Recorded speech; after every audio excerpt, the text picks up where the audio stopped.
Ladies and gentlemen, welcome back to Fight Talk Live, whichever channel you are watching it through. Thank you very much for being here. It's your boy Base the Kid.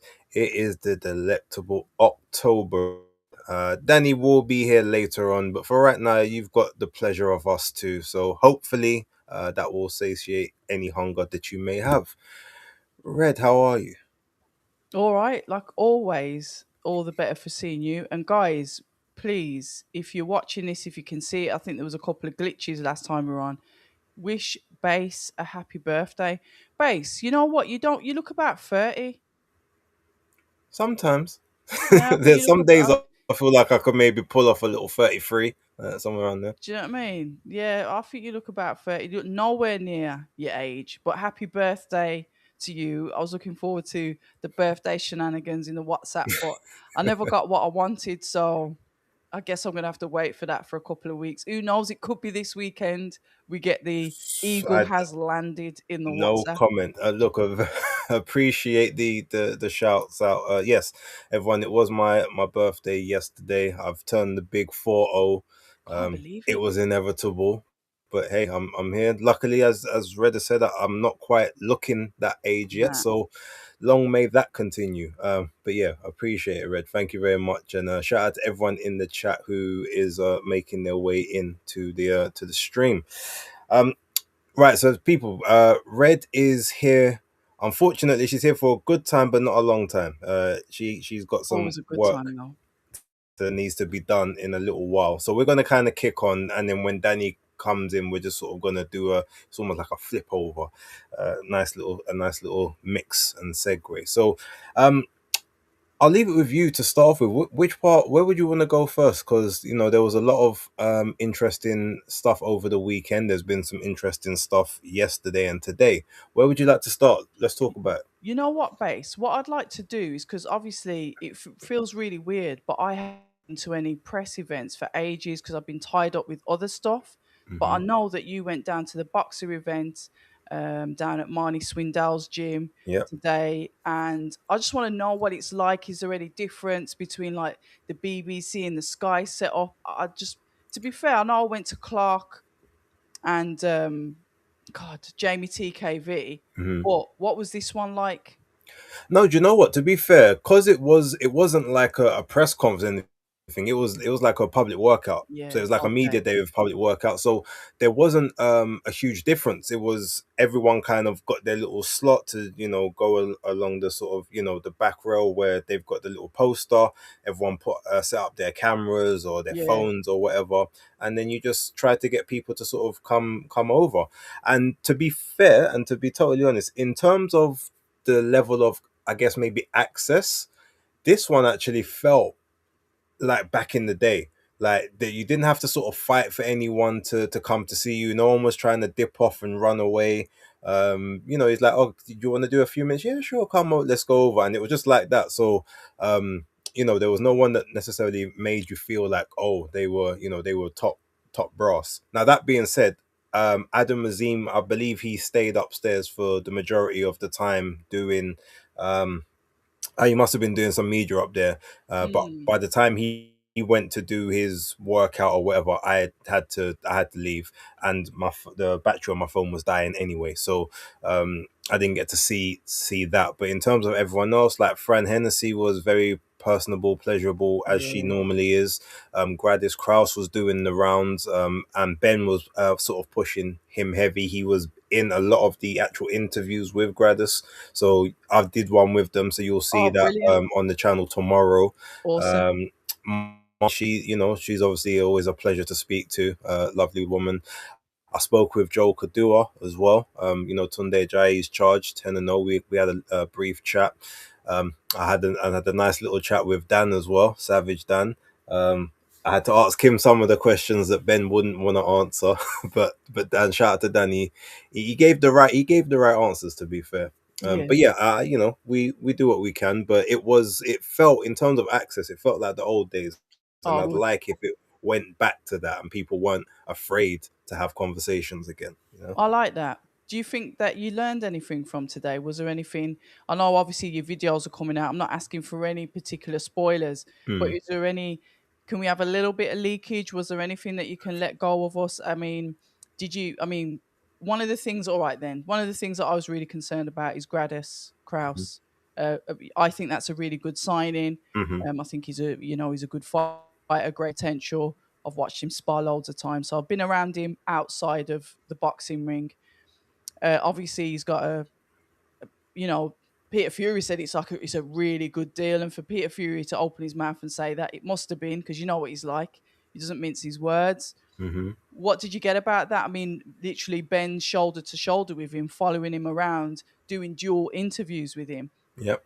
Tactics, potentially building a fight with Ben's previous fighter, Ben Whitaker. Did you get that kind of vibe from it? Because that would have been the first thing I would have said to Ben. Is this a revenge tour for you, Ben Shalom? Yeah, no. Personally, I didn't get the kind of vibe that he's trying to replace Whitaker, because if we're going to be totally Yeah, honest, you can't. Kraus can't, just because he's not British in that sense. And you know how a lot of us, well, a lot of people generally, they are very patriotic slash Yeah, xenophobic to their own.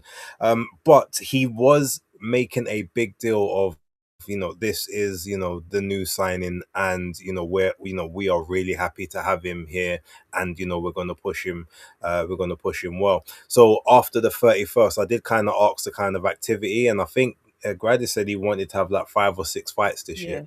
yeah, I don't know if that in itself will be feasible, considering his he would be going on to sort of like the 8 and the 10 rounders, if they can actually get him that. But he's ambitious, and he said that this year, he wants this year to kind of be his almost the showcase year, the coming out type party, and then 2027, or towards the end of this year, I think he's looking at, all right, that's when I'm going to make my mark. So we'll see. Was Izzy Asif there by any chance? I didn't see him. No, Because I he may want, have been there, but I didn't see him. yeah, because he's got obviously he's still got he's got now got managerial interest in him, because obviously it's Izzy Asif that's brought him through on the GBM shows. We can't deny that fact. So I thought he might have been there as well He today. very may be. He may have been. I just didn't see him. But there was, to be honest, there was a lot of people that were sort of in and around that I wasn't really sure, or there was people in clusters in this Yeah, side, that side, and you know me, I'm one track. Whoever I'm going to talk you to, focus that's on it. them. Otherwise, I'm not really interested. Yeah, But he very well could have been there. There was a lot of there was obviously, there was quite a large sort of Asian community in the building, with Adam Azim as well. So yeah, yeah. yeah. He does bring quite a few with him, so that's good and that's positive. It's nice to hear that it's very reminiscent of 2021, when we all started going to the shows. 2021, 2022, the birth of Boxer as it was with Sky Sports. So it's nice to feel that nostalgia again. Hopefully that echoes into the press conferences. Like you said, today it was a bit of a public workout, a media day. Let's hope we get that at the press conference. And I can understand their strategy will be to talk to as much media as you can. You Mm, can't shy away now. We need to push the brand. So them hiding or can't be bothered, it's really not going to wash, yeah. because they've got to start selling themselves. Yep, I could definitely agree. And but the good thing is, it did seem like they wanted to. Good. Whereas maybe before, remember when we used to see people that, they like, you can tell they kind of want to talk to you, but they're maybe under orders not to. These ones definitely seem like, no, no, no, we're happy to do all of That's this. good. We want our face all over the place. So yeah. Yeah, that's really positive. I'm happy for them. Are you going to the show? I think I might try and go. Um, Unfortunately, I did want to, but I can't, for the pure reason that day is going to be like watch along gold for me. The Royal Rumble is in Riyadh this year for WWE. That's going to be on at Ah, 5 p.m. So that's prime time for me. The Boxer show, the Kelly and Murtazaliev show, that's in then Newcastle, yeah. Tio and Shakur. So yeah, I don't really want to You miss know those what? opportunities. Yeah, it's a bit of a marathon night, isn't it? In Yeah, saying that, I'll probably try and get to the media event for that, so I can see if this follows on to the media. But then, more than likely, because of the Newcastle show as well, I'll probably end up doing a watch along anyway. yeah. So we'll just see how it goes. But that's positive. Where do we want to go, base? Well, Do I we want to go think, to Germany or USA? what, let's go to the US, just because. even though Germany was on our time zone, the Mm. US actually had one of ours. Or specifically, more specifically, one of yours, because I know that you're very deep into the Smith gym. Um, Yeah, the I like card, Dalton. I managed to find a perfect stream of the card, no buffering or anything, which goes to show just how little people were actually watching it to begin with. But all of the fights, they basically, it was a Puerto Rico versus Mexico, like, undercard. That was the entire undercard, and then you had Puerto Rico versus Great Britain in the main event. And Puerto Rico won all of the bouts except the Ooh. main event. So imagine. Um, Talk about the fight. What? Because I know that you would have seen it on YouTube afterwards, because the full fight was out an hour Yeah, I after it watched. Yeah. finished. What was your thoughts? Watching the full fight and the pleasure of it sometimes with the American commentary. Usually, when it's American v American, it's very factual. It's kind of like, yeah, this is what the fighter is doing, and potentially this fighter can do this to do greater work and maybe win the round. That's the kind of feedback that you get from the American commentary. Um, I was absolutely horrified by one of the commentators. I don't know who it was. One of them was telling you what was happening, and that was That was fine because you Corey. can That was kind Corey Erdman. of, okay, brilliant, because you could kind of follow what was going on and you could see the punches matching up with what he was saying. But then there was another gentleman, and he did not tell you anything that Dalton was doing. He was telling you what he wanted um, Matthias to do, or what Matthias was doing. He was talking about shots that weren't necessarily landing from Matthias but were thrown. And I'm glad I had my eyes on the screen to watch it, all the way through until the stoppage.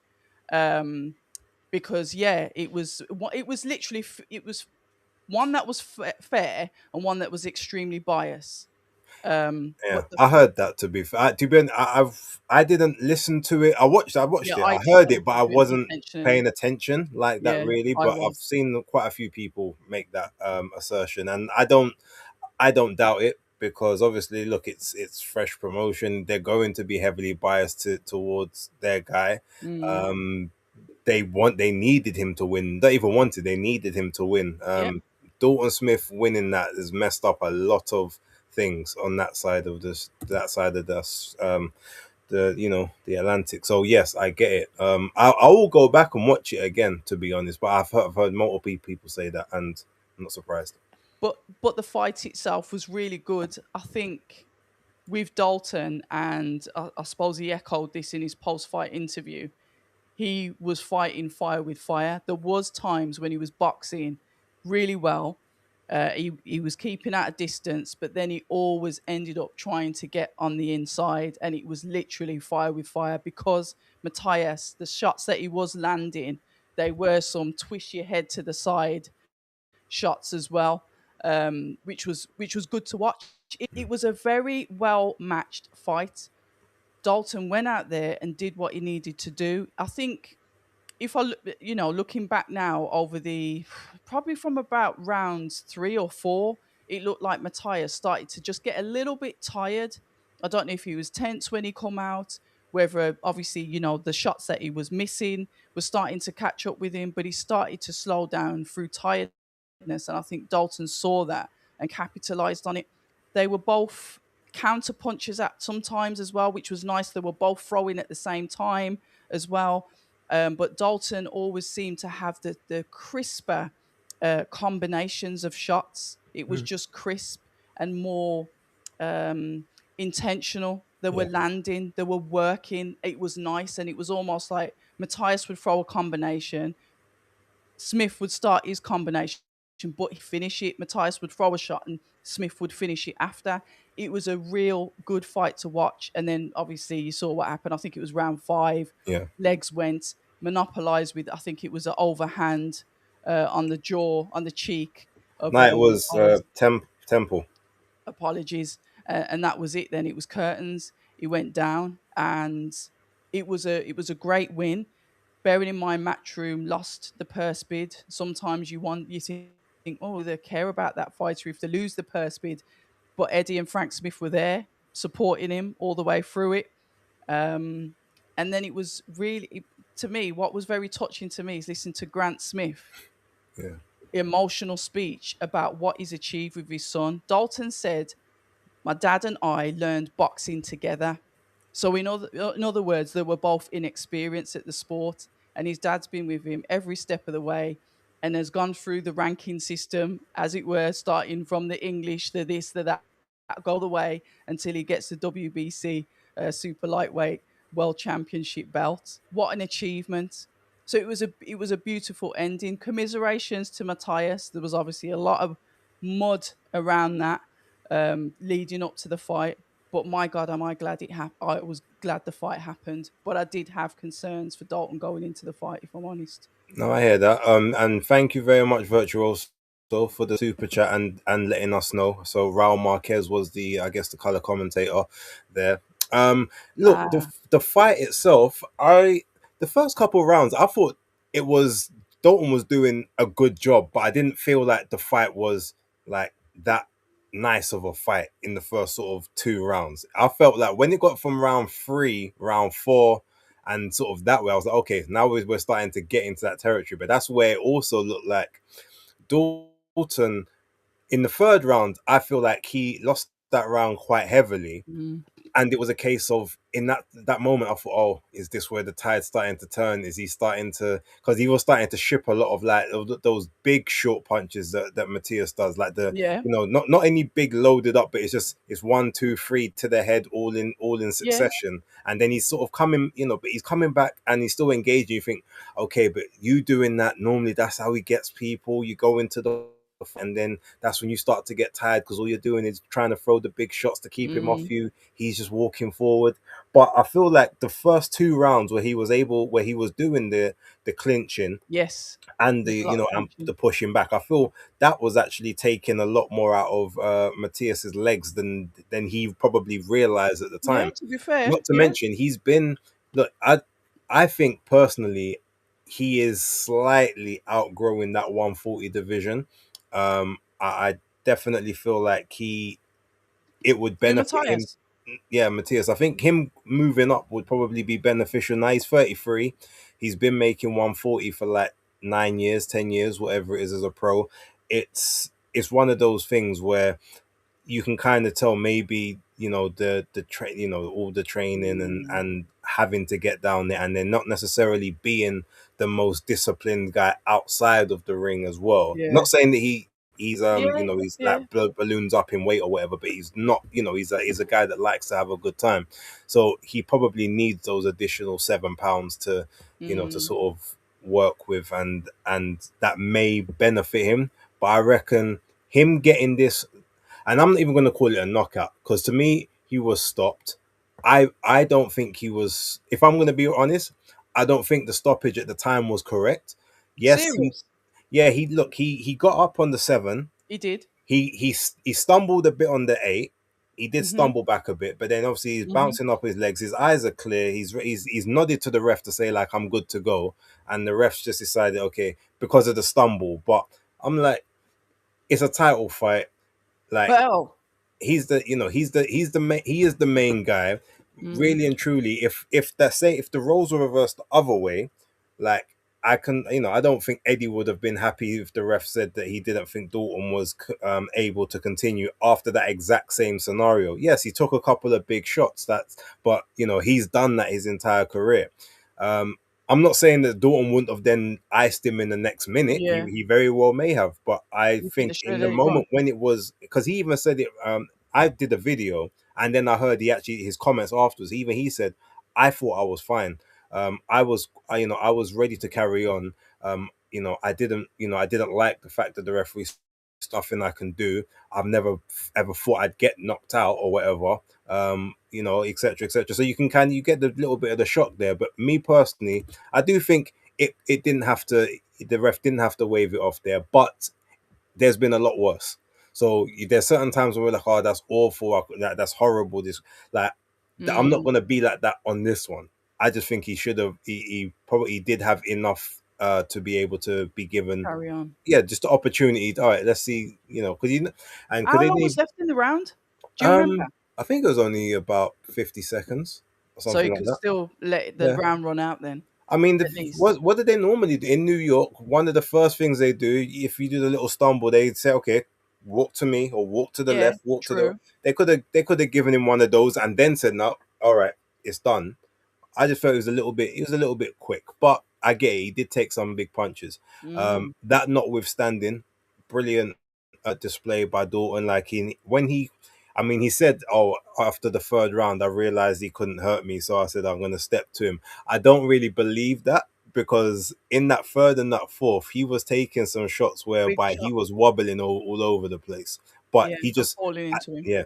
But I just feel like he had a certain intangible in him at that moment to whereby there's nothing you are going to be able to do that is going to stop me today. Like Yes. it, and sometimes no matter how good you are as a boxer, no matter how tough Yes. you are, someone just on that day they just want it more and they're There you prepared, go. and in their soul they're prepared to give more of There you themselves than go. you are subconsciously. Yeah, And I just feel like it 100%. was one of those moments for Yeah, Dalton. I totally agree. That hunger. Imagine to go out in not in somebody else's backyard, booze from the crowd as well when he went in that ring, and still come out like that. You Yeah. gotta respect that, man. Most definitely, most definitely. No, shout out to Dalton Smith. Shout out to Grant. Obviously, I Hill know City. Sonny was up there as well, Eddie and everyone, and I guess that kind of led very nicely into the Adam Azim Media Day that we had today, because then the talk now is Oh, okay. So what about that fight? And I don't know what the voluntary will be that Matchroom will probably look at, but it's quite clear right now then who is the quote unquote who would be the A side if you're going to do the A side B side politics. It's quite clear as well who's got the name or whatever. Ben, if you've heard a couple of his interviews today, or if you no. hear him out, he will make mention to the fact that um, you know, he deserved to have his crowning night on a platform that everyone could see. He made one of those ones. You got So, you put the thing um, in. Fair yeah, he said play. the fact that he said I've never heard someone win a world title to such silence before in my life. And he said that Oh wow. he said that that Dalton was let down massively. I'm assuming that's alluding to the fact that The Matchroom purse. didn't do more for the purse bid. But to be fair, He can't really talk about purse bids though, can he? well, I mean, he didn't directly say that, but that's what he's kind That's of alluding indirect to. though. But here's the thing: Matchroom couldn't have done any more for that person. I think what they offered was well above market value. I think Fresh, for whatever their reason, sort of, overpaid. And also, you've got to remember, Matchroom being the businessmen, the balancing the books guys that they are, Dalton's only getting, what was it, like 25-30%. Like, how much do you really want to give away to the other side, knowing that your guy's not gonna get much from it? So they did what they did. I felt like their bid was good enough. It was, look, one there was like 1.71 or 1.79 Okay. to 1.9. It's 100,000. Um, I haven't really got. I don't think they were let down. And look, they backed him the entire way. Yeah, which is good. Um, I mean, the only thing that maybe you say you possibly advise them against after the atypical finding and all of that stuff, but ultimately that was Dalton and their team's decision. The NSAC or NISAC as they call them, they said, look, there's nothing out of the ordinary here. There were tests, for everyone to, there were tests beforehand, and there were tests directly after, which all came back clean as well. Okay. So everything was very consistent with a contamination, either within the test or within the supplement that they Interesting. use, which is why obviously it was allowed to go ahead. They was Fair enough. well under the threshold that they have, which are like, I think it was like Yeah. 0.04, and the threshold is like 0.1. So yeah, and then from what I heard, there was like a test the week before that, and there was a test like 2 days after, So they were and stringent. yeah, and both of those tests were clean, and then obviously had to do subsequent follow-up testing after that, which was all clean as Okay. well. So yeah, I mean, I did hear there was an issue with the gloves though. That Yeah. the team banned some gloves that he wanted to wear, and Mm. who knows what they could have been. But Yeah, look, ultimately it doesn't matter. Dalton is now the king of the castle. He's definitely the king of the 140s in the UK. Adam, even if Adam beats Lemos, like he's not really gonna get to that level unless he now gets a belt from a credible guy, and it can't be an elevation from a, for a vacant anything. He has to win it. He has Oh, to. If he do what Dalton does, then he can't really claim to be on his level. He's got to. I'm not saying he's got to go away, but pathways, yeah, he's got to beat the champion. yep, You can't be in an eliminator and then the guy vacates and you get elevated. That one won't really wash in the terms of who is really worth it. But yeah, it was a good night. It was a good night. yeah. With that being said, Red, because I know that you are sort of prem a little bit, let's talk about Ajit Caballo very quickly. Him and Damian Kaniba. Uh, what was your thoughts on the 3 rounds of action that was there? Well, for the very first time, base, you'll be very pleased with me. I actually wrote down both of their names, drew a line down the middle, and did my 1 to 12. And I don't know where the paper is now. I've probably thrown it away. I think I gave round one to Damien, and then I gave round two, even though it was very close, to Ajit. And then obviously we know what happened in round three. Mhm. Now I don't. I just for clarification, and I need to know if I'm on the same page. Did you score it? Yes, I did. And what did you get? I gave Damian both of the first 2 rounds, Damn it. but I was no, but it was the second round was closer, Close. but I felt like he was still doing the better work. But what I could see is that was starting to get to him from that moment, and Yes. I was mentioning, oh, first round he was cooking, but I can already see this is starting to turn unless he can find a shot, but obviously knowing that he has knowing his knockout rates and who he's beaten and who he hasn't, I kind of knew that it was gonna be a long night unless he could fully get the respect. But Ajit didn't look good in the first round. Second round, he didn't look good for the first half of it. From sort of the second half of the last third through Yeah. to then the third is when you thought you could clearly see the rust coming off of the Coming engine. off. That's what Yeah. it looked like to me.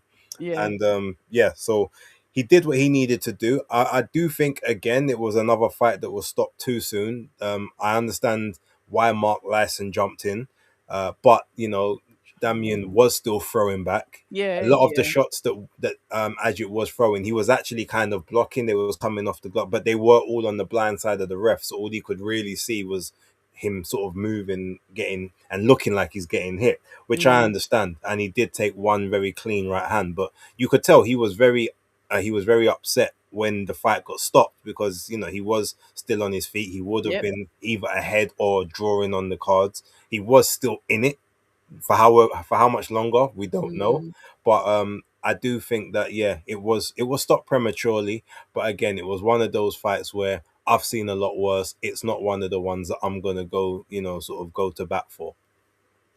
yeah. I think I agree with you. Obviously, our scoring is just slightly different, but I'm glad I've done it, so I'll probably do it again. Please do. I thought Knible was nice and rangy. I Mhm. liked his long levers and he knew how to use them. And I think at first Ajit struggled to get inside of that range. He really did struggle. But then after a while, I think he found the right distance to start laying in the body shots. And then you know what he's going to be up to because you know Ajit's style. You know he likes to attack the body, then come up through the middle. And like I said, that was starting potentially to come through before he got the stoppage. I don't know why I haven't remembered that it was an early stoppage. I don't know why, Mhm. but yeah, he got the W. And obviously, we saw Lawrence Okoli out there as well, because obviously that's a fighter that Lawrence Okoli said that he wants to fight. Yeah, he says he's So, been calling him out for the last 4 months, or that he wanted the fight long before the Kaniba fight got made. So mm, who knows? yeah, we'll But you see saw what Tony happens. Yoka was there, Philip Hergovich was there. He didn't Yes, go on camera, but Hergovich was there as well. There, yep, so it looks like they're all trying to food. swarm and try and scurry around for Ajit. And look, one thing that we can say now categorically is he is a big star and a big draw in Germany. Hmm. Um, George Warren is upset. He's like, "Oh, we undersold, we underplayed the arena. We should have gone somewhere bigger. We just Hmm. wasn't sure." And they're like, yeah, they so, they sold that in what, a week, 2 weeks. They're like, yeah, we could have done a bigger gate. Listen to the crowd. From what everything I've heard from people who were there is that the noise was something that they haven't Like witnessed in a football, it's while. like a football match. Yeah. So yeah, he's definitely got his supporters, and he's just also made himself even more attractive potentially to someone like Alexander Usyk or whomever might be looking for those, either the big paydays or the people that are quote unquote credible. Mm. So yeah, what we'll do, actually, I got an okay. So we're gonna bring Danny in, who's just Danny. there he is. What I want to do, we'll ask. Actually, no, Danny, I'm gonna drop you back out a second. Red, let's talk about Moses. While let Danny set Oh up his yeah, thing, yeah, yeah, yeah. because that's the last topic for this one. So yeah, talk about just that in your opinion, like what's kind of gone on, and just what's your thoughts on the whole card sort of being moved. Yeah, just any general thoughts you got. Yeah, it's mad because it's so close to the fight. I mean, I even booked annual leave off, work to make sure I attend that press conference. I do like Queensbury's Magnificent Sevens. I do. I like that card because they are genuinely very competitive cards, and it's almost like every fighter on there actually know who they are for a change. So I, for one, was definitely looking forward to it. But unfortunately, injuries happen. Wherever there's an injury, there's always going to be a conspiracy. And I kind of like leave the conspiracies. The fact is, they pulled the whole card. Loads of people are going to be miffed. If people are traveling, hopefully they can get their hotel money back. The tickets are still going to be valid. I know that the tickets were flying, it was doing particularly well. I spoke to some insights, gave me some numbers and stuff, but that should follow forward. And if I'm honest, base, even though it isn't next week, it just anticipates it even more for the end of March. So I'm not as gutted as a lot of the fans are, if that makes sense. Do you wanna hear something? And I Go. might be I might be wrong here, but I'm Now go. almost certain that this was said to me earlier on today. Go on. Guess who else has got a card now on March the 28th? Not boxer. Oh, yeah, Serious. there's some announcements coming. I think the 28th of March was one of the dates I heard earlier on. Um, so They can't get. I mean that would be very interesting if that did happen again. But yeah, it's uh, Oh. yeah, it's one of them ones. You know what, Base? You know what I can't get my head around is obviously we all operate off the same calendar. Mhm. Don't get me wrong. I understand that certain people just won't work together. They can't work together. It doesn't work for whatever reason. But you should have like a PR correspondence in charge of like fight dates, etc. That, I don't know, find out who's potentially got whatever dates and try and work something out. The good thing is about boxing is you can have it on a Friday night or a Saturday night, probably pushing it on a Sunday. But a Friday night, Saturday night, you can do that. So say, for example, if one person's got the 28th booked up, okay, we'll run the 27th. Why not? What's the issue? Just do things like that rather than clashing every other week. Because you've I got the spoke to 30th. them. I spoke to both Ben and Dan about that Mad. today, and I think I was the only person who did. Like I said, I got different answers from both, but I feel like at least I feel like Dan's answers were a lot more sincere, and ultimately, but he also said, "Look, it's also a boy above my pay grade.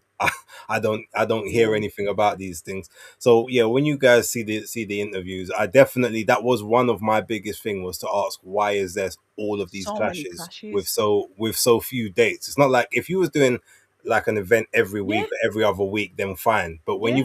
when you had so little dates, They're it just looked very sporadic. suspect that all of them just happen to be on the same dates as cards that are already been announced. And this one, even though if you think about it, they said, "Oh, we got March 28th." So I'm assuming yes, they probably have had that in the pipeline. But Queensbury are now because they've put out their thing. They've now already said, "Oh, we've got the gate." They've So brought the even though date. you probably Yeah. had that date from last month or the month It's who before, puts it they out got their first. thing out before you. So Yeah. now people are going to think that you're clashing again, which But is have you unfortunate. noticed though, and it's a fair point that you've made there, because Eddie will always say, even though he hasn't necessarily announced the cards, he will announce dates. and it's Mm. almost like he's rubber stamping the dates before anything is confirmed. So I Yeah. do agree with that base, because Eddie's done it loads of times, and I was like, "Oh, who's on the cards?" And he's like, "Oh, we'll let you know what the card is," but he throws the dates out like he's rubber stamping that in your mind. They're my dates. Yeah. It's not hard, is it? No. But yeah, they, like I said, when you guys see the video, like Dan gave me some good reasons as to why some of these clashes have happened. To be fair, and Right. I respect the reasons and I believe them. So yeah, I'll get all of those videos. Well, not all of them, but some will be uploaded tomorrow. Some will be uploaded on Thursday, Yeah. uh, and maybe Friday. So Who are you going to put out first? I will put out. I'll put them out in the order I done them. To be fair, so Right. yeah, Ben Shalom and Gradus Kraus will be the first Right. video, and then Joel. I might do. Yeah, I think do Joel could do as one second, then Dan, then Fran Hennessy, and then Marnie at the end. I think I've did one other one as well, but I can't remember off the top of my head. But yeah, I was active. I was more active than I usually am I in like it. these things. It's But what we want to hear. Activity is key and all that. very true. But Danny, you got your technicals out the way. Yeah. I don't know what was going on with the volume. I couldn't hear you or. Yeah, because you know Star Fox was killing you in the chat, right? Oh, was he? Oh, right. He kills Sorry. everyone in the chat, to be fair to him. Yeah, shout out to Star Fox. Well, no, listen, Red, I know that you need to get off. So if there's anything that you want to say just to close up, and then me and Danny will wrap it up for. No, just everyone that's here, everyone that's in the chat, etc. If you've not already, just subscribe to all of our channels. Please check out the content that Basic Kid's going to have coming out in the next couple of days. I'm very intrigued, especially the interview that I'm looking forward to the most is Savage Dan, if I'm going to be brutally honest, because that seems to be where you're probably getting some real key points and information that will potentially make us understand stuff. So guys, please get on Basic Kids channel. But yeah, I think that's it from me. I'm gonna disappear. I'm gonna love you and leave you. But October, before you go, just to let you know, I had the same scorecard as you. Did you? Oh, I thought you was gonna tell me about the Americans cutting on to Richard Riakporn. And I just don't want to hear about that. Oh no. Yeah, let's not upset my spirit tonight. Okay. Well, Anyway, love shout you and out, I'll Red. leave you. Speak to you next week. Thank you for Adios. Bless. There we go. All right. Yes, Danny. Shout out. So, let's kind of do it in reverse. So we'll do the topics the same way we've done them, but we'll do it in the back end for you to get your saying to everything. So the first thing we was talking about was ultimately Moses Atalma and the postponement / cancellation of the Magnificent Seven card to March the 28th. What's your thoughts on the injury? Obviously, no announcement or nothing has been sort of stated to us about what the injury is or how it happened. So yeah, just what's your sort of thoughts on that? And I guess the people that had to sacrifice their Christmases for nothing at this point. Yeah. Well, injuries happen. These things are unfortunate. The good thing is that Frank's rescheduled it for next month, but I think he would have had to anyway because the Oh, card. it's March, not next month. Oh, it's March. Okay. Yeah. Oh, all right.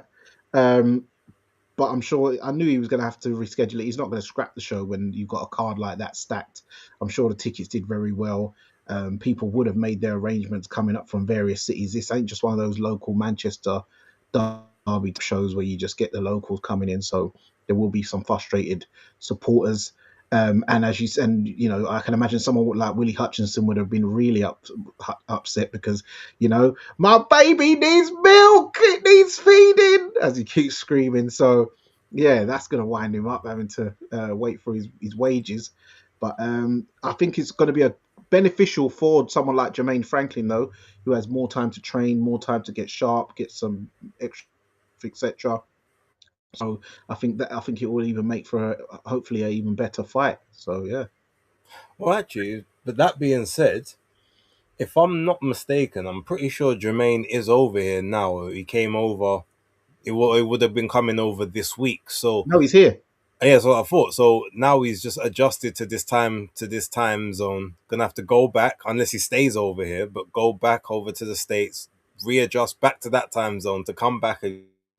that's the ones where you feel like, okay, I wouldn't be surprised if like the performance is extremely flat because all of the traveling back and forth, which is obviously the biggest issue when you do have like the international fighters, and they say that, oh, I didn't really have the time to climatize or the change of food and everything like that. Yeah, but he's from like the Michigan area, which is Midwest. So it's not the West Coast flight. No, it's on the East Coast Yeah, time zone. It's 5 hours. It's the same as New yeah, York and yeah. But I know he's over. He's been sparring the one of the GB boys, Isaac Oko. I think he is related to Derek Chisora or something like that. okay, Or Chris Oko. No, sorry, he's Chris Oko's son. Sorry, not Derek Chisora. But yeah, right. he's been sparring with one of the GB super heavies. So yeah, and probably some other people as well. But I just seen a photo sent to me that he was sparring him. So yeah, he is here. Oh, okay, yeah. I've shout out to Rahul Holcomb. I saw him earlier on today. He says that Rico's told him that Jermaine's in Luton at the minute, so that's where he's been posted up. Hmm. Makes sense. Um, okay. Also, what we was just speaking about just before you came on was that there's 28th of March when they pushed it to. I believe that Boxer have said they've got a fight that's scheduled for that date as well. That's when I spoke to Ben Shalom earlier on today. Now I think it was the 20th. I haven't watched the video back, but I know he did say he had one in March, and I think the 28th was the date that he said. So if that is the case, that's yet another clash. Obviously this time we can't really blame Ben, I suppose, because they, even though they haven't announced it, like this, the card that Queensbury are putting on that day is not, that wasn't where it was originally scheduled for. But if that does happen, it's yet another clash. Kind of, what's your thoughts on? And do you think it's more than just coincidental at this point, or do you feel like all of the promoters are now trying to, or everyone's trying to sort of, cop off of each other? But I do feel that when Ben was doing it, it just seemed very convenient. I think he was doing it purposely. Obviously, with this postponement, it's a good thing that you did actually go down to this um, presser with what the open day with Box to get that out, because if Frank's got ahead of it and announced it first, and then you hear maybe a few weeks later now Ben does it, then we're going to go, oh, Ben again. But he said that he's got something in the works already, so it's good. It's a good thing on his behalf that it doesn't look malicious this time. But when you have got three big promoters, there is going to be times where there is going to be clashes. So maybe this one's unfortunate, but we can't blame Ben this time because this was not Frank's original date. That was a free date, so to speak. So yeah, I can't really blame Ben on this one. Although, could we put it, if he moves it to that date, does that then mean that he potentially had another card that he was going to put on that date anyway, and now he's got to find the date for that card? You know what I mean? Because if you've used that date, normally they like to earmark specific times to sort of do their events. Now he hasn't made, if I can remember correctly, I don't think that they've put out a card for February yet. Hmm. Queensbury, not that I can remember. So if that's the case, it's like, okay, so there's nothing in February. The next one would have had to have been March or maybe April, but you would think that they want to have at least one card a month, or one card sort of every month, or every other month. Yeah, but it depends where the venue is. If they've rescheduled this for Manchester, I don't believe they would have gone to Manchester in March again for their next show. So if it's somewhere else, then then I can assume that they probably did have something scheduled for that particular venue and city, but they would have got their contract booked.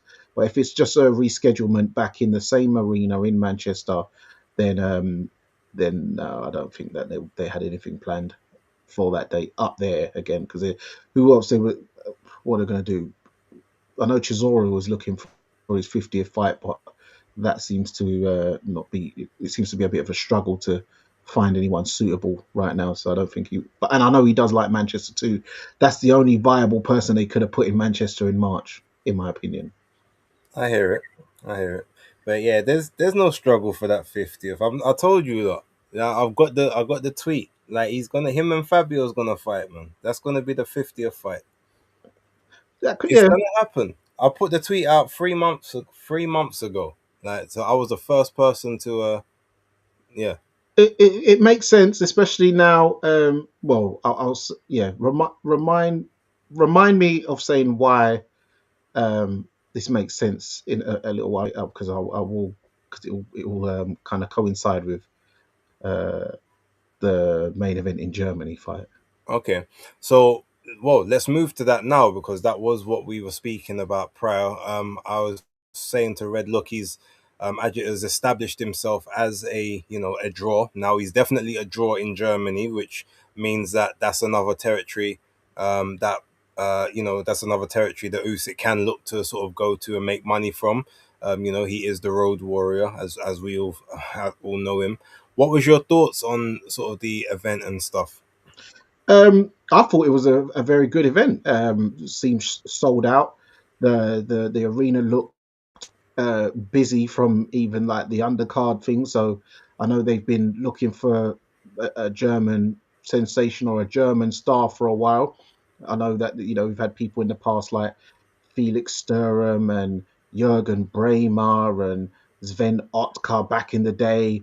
And obviously we know about the Klitschko era. I know people like to talk bad about Vladimir Klitschko putting in the Dolphin, but what they don't talk about is how exciting and how much people did like Vitali Klitschko, because he was definitely all action and he was knocking people out for fun, and he weren't holding and doing the jab and hold. He was proper punching up bods. So yeah, but I know the last guy who was, I know Avni Yildirim had a bit of a thing going out there, and Jack Kulkai, but they didn't really amount to the world title stage. But yeah, when I saw the way every time Ajit Kabayel was punching, even just touching a man to the body, they're screaming, "Hey, hey," like they're doing Mexican waves. So they was really the Kurdistan lot, the Turkish lot, and I imagine there was some native Germans in there as well. They love a bit of boxing too. Why not? Yeah, definitely hear it. So obviously you had like Lawrence Okoli, Tony Oka, Philip Hergovich was also over there. What's your kind of thoughts on basically what does Ajit do next? Because the one thing we can't have, and it's again no fault of his own, and maybe George Warren has realized now that we this might be a nice little money spinner for us, so they may do it, but we can't have another 11 months out of the ring. Like, what what do you reckon is next? Like, do you reckon he ends up managing to get an Usyk fight if Usyk doesn't get his Deontay Wilder showdown that he wants? Or do you feel like maybe a vacant title, or are you going to see someone like Mauricio Sulaiman like legitimize his interim title and then have him face Lawrence Okoli, for the next in line? Or how do you feel it plays out for him? What I feel plays out. I think that Ajit is going to get the Usyk fight. One, because we know Usyk is a man who he's a road warrior. He travels to any man's backyard and he's rocking anyone in their garden.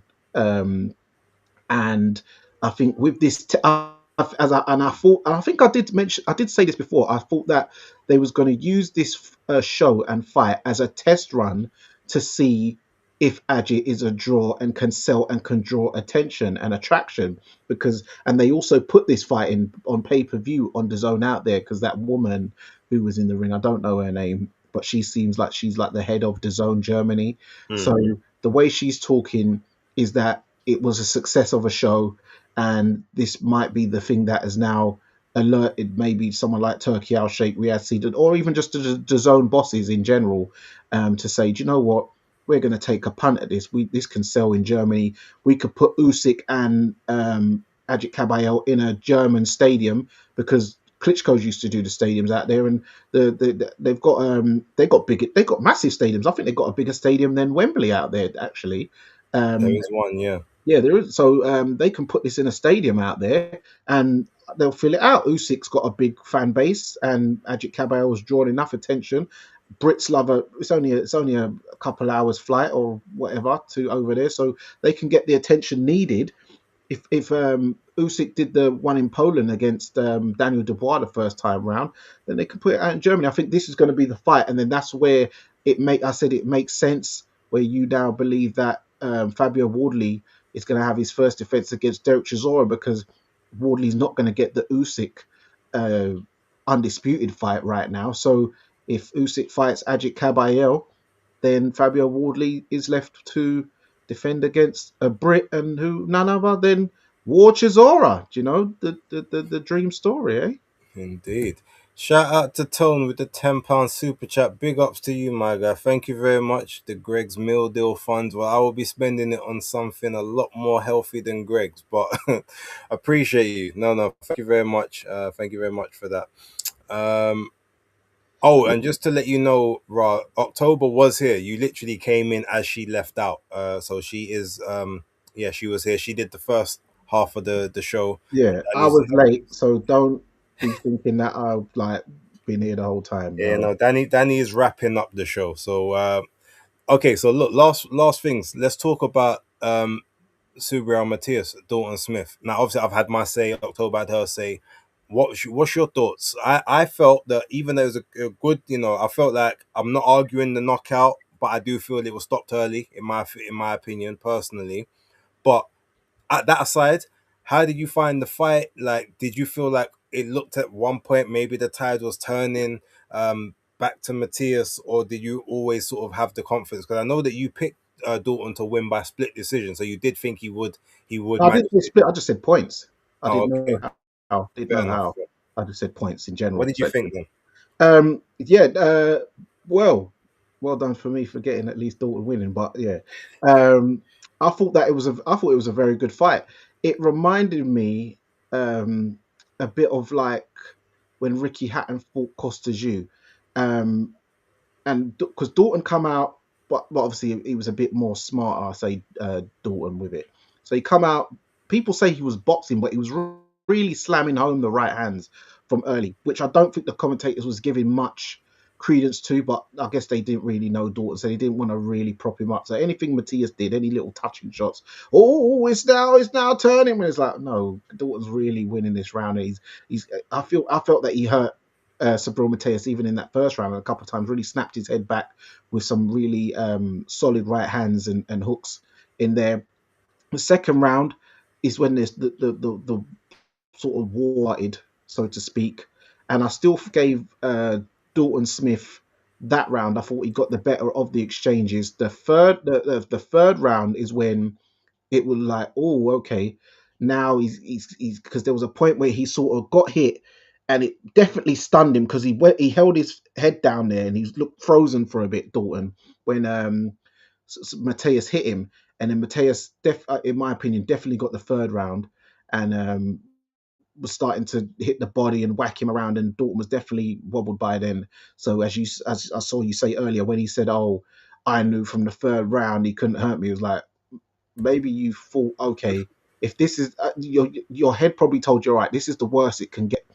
So now I'm just gonna really go for it. But you cannot say he can't hurt me, because you was definitely hurt. You got frozen at one point in there. And then the fourth round, it was just bit more of the same, and then obviously he landed a big shot, got him rocking, got him rolling, and then dropped him with a right hand, I believe. And then I just felt that it was premature, because he did a little wobble, got up, and then the ref just waved it off straight away. He didn't even give him a chance to see if his leg could recover in time. He just waved it straight off, and then Subriel Matias he looked sturdy as soon as he was frustrated and just went back down. He's like, what? Yeah, slumped down and like almost like started crying on the ropes. Like, yeah, like, what? Come on, man! Like, I'm the champion. You ain't even giving me a chance. Like, like, come on. But to me, the reffing all weekend was just crazy. It was just bad reffing. I've got to go through some of these, man. Go for it. You go for it. Like, all right, we'll start with first of all, Alonso Berardi versus Miloslav Savic at cruiserweight.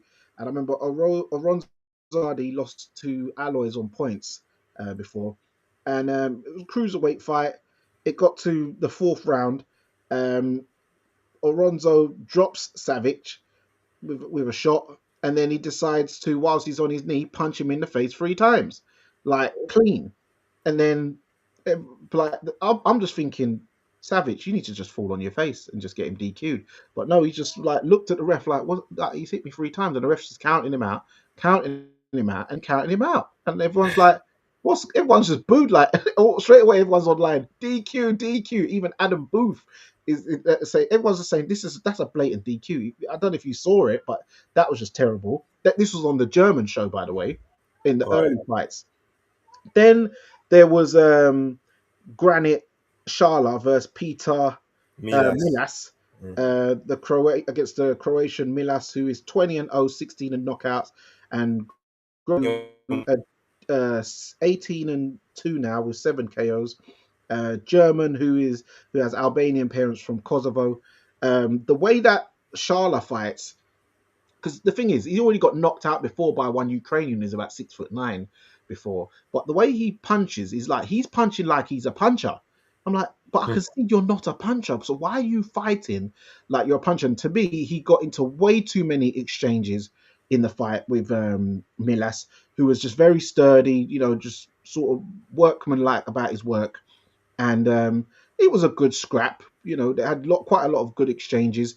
And Shala, because he looks more aerodynamic, even though his head's rocking around a lot in those exchanges, it just looks like his punches are looking good. So one could have probably maybe even had him up going into that 10th round. But then in that 10th round, he had an exchange and got caught with it was a left hook, I believe, and he just went down. Then, all right, fair enough. He's got up. To me, that's fine. Then he's got on the ropes. He's got punched up.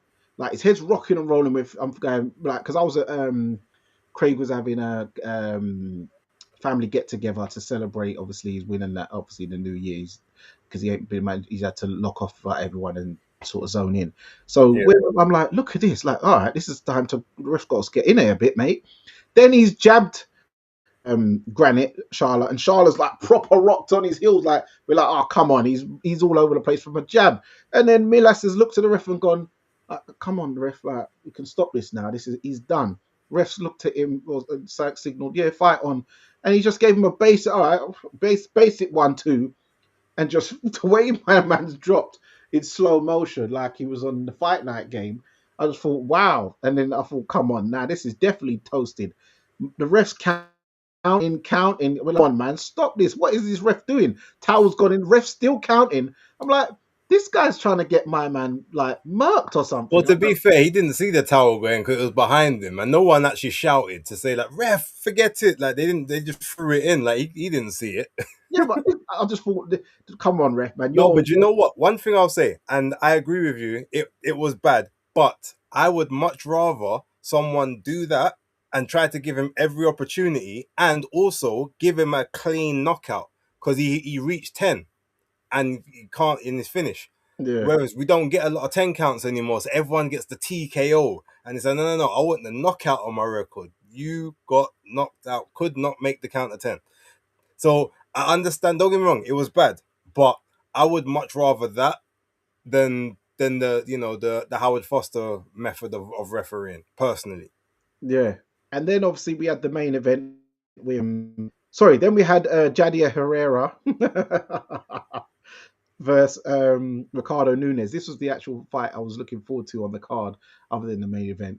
Yeah. And then in the first round, Jadia got dropped where Nunes hit him with a jab and a right hook, and Herrera went down. I didn't actually know that his granddad was a former Olympic champion, Angel Herrera, so that was interesting to know.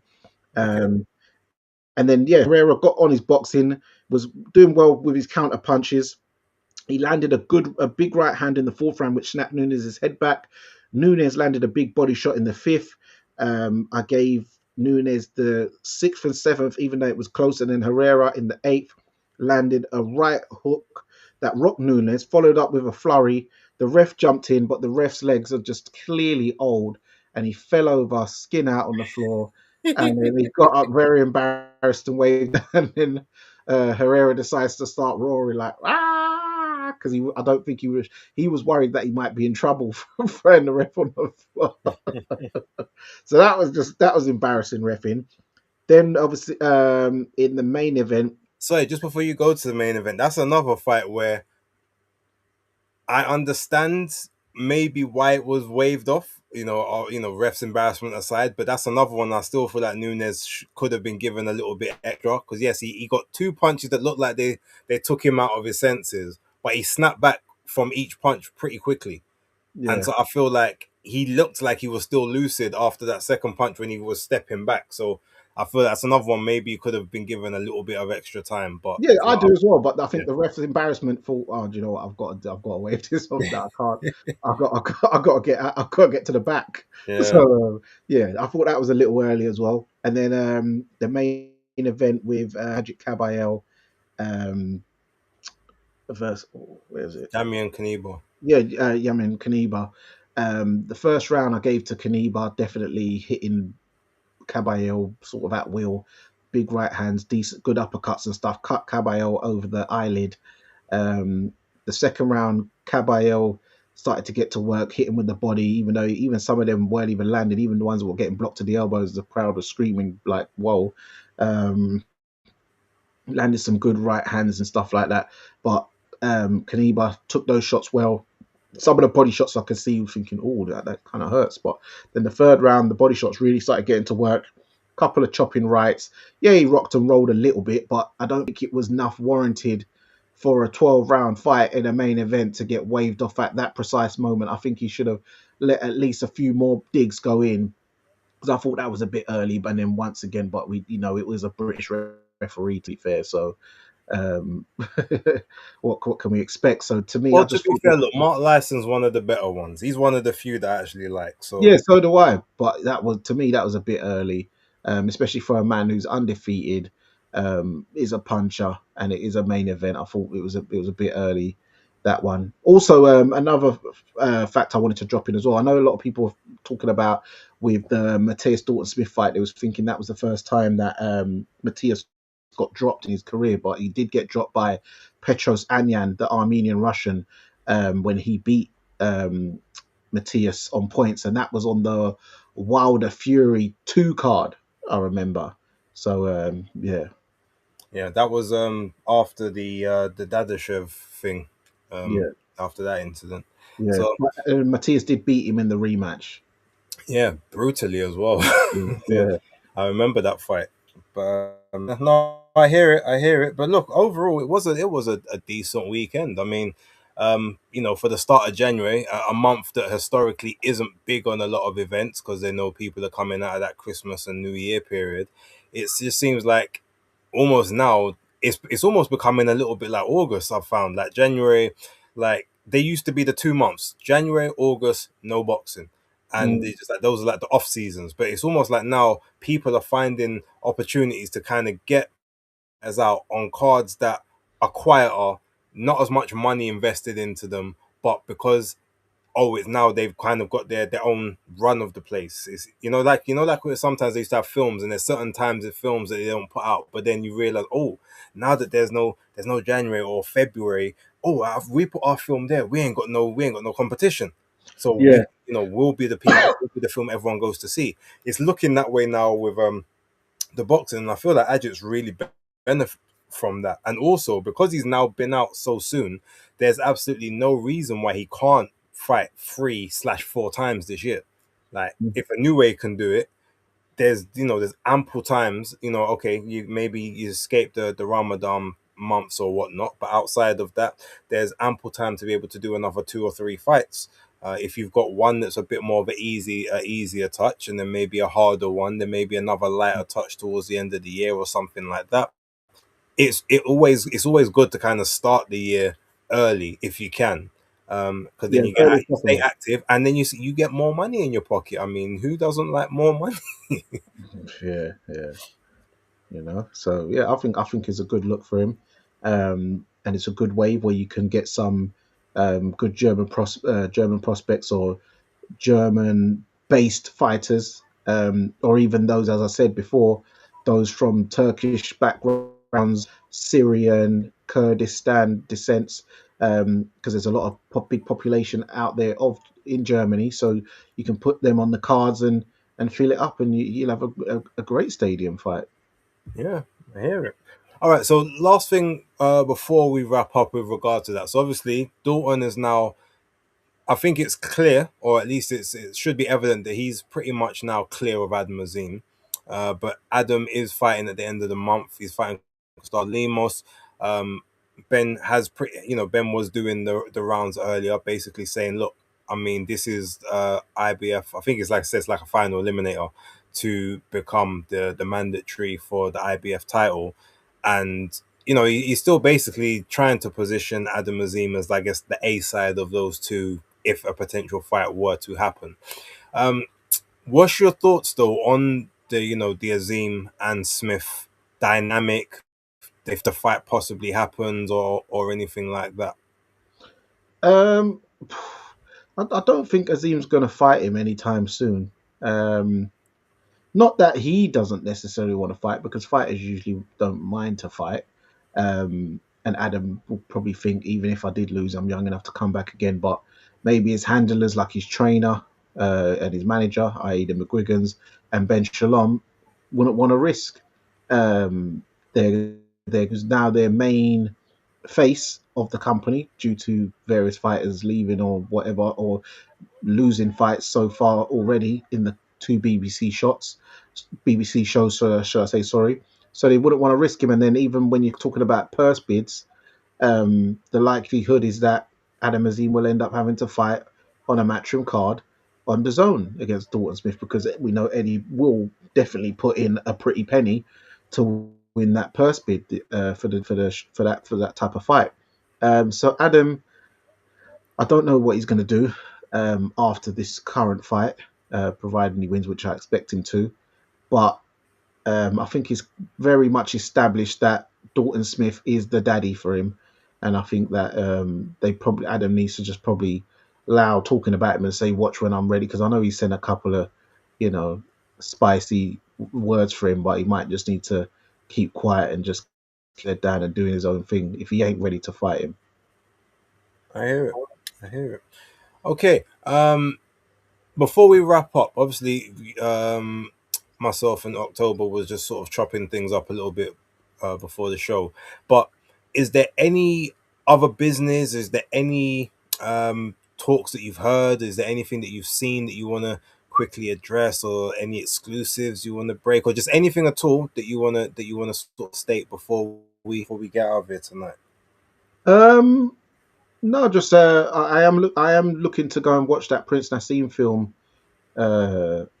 Either probably. Giant. Yeah, I saw it yesterday. Yeah. Oh yeah, I want to see it either this week or next week. So I definitely want to see it very soon.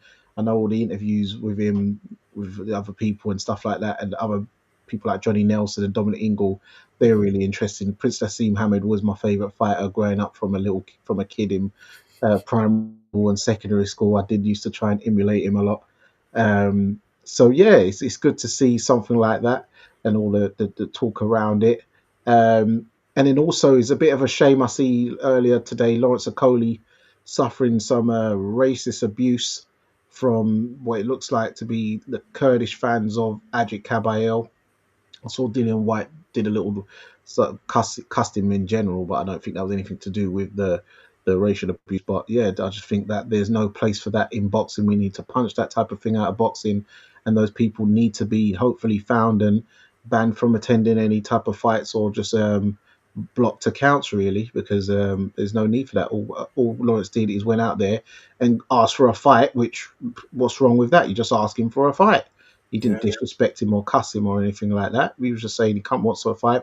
He even wore a Kurdish skinned mink, it looked quite fashionable, paying homage. And people just need to calm themselves down a bit. Yeah, look, one thing about that, not even getting into all of that, because look, it's something we all seen, experienced, and know about. But I do want anyone watching to definitely distinguish between stupid supporters, like ignorant people, and then like the actual fighter that they support, because both myself and Danny have been around Ajit Kabayel on numerous occasions. He is a great man. Like, he's not a guy that is for any of that. He's not any way inclined nasty. He's the kind of guy that will give you all of his time that he has available at any given moment, even when he's not comfortable speaking certain languages and whatnot. He's never given anyone a bad look of any denomination that isn't Kurdish. So No. yes, just to make sure He's cool. everyone knows that he may have some unscrupulous or some ignorant, stupid fans. He does not align himself with them, and nor should he be held to. Basically, he shouldn't be the one that has to hold up the standard for them either. Just wanted to put that out there. Yeah, no, I totally agree. I know quite a few Kurdish people, and I met Ajik quite a few times, and his handlers, and they're cool. All they ask is, "Oh, can you just make it basic English?" Because I do like to use my big vernacular, and I don't, which I have Yeah, confused I a few keep bosses. telling you about that with the foreign fighters. Yeah. So they're like, just keep it basic, please. None of that fancy stuff, please. So yeah, no, but he's cool, and most fans are cool. Do you know what I mean? But there's always those incels and people who probably had a couple of lines and too many Heinekens. So yeah, it is what it is. All right. Well, look, ladies and gentlemen, let's leave it there. It's been a good show, nice little short one again.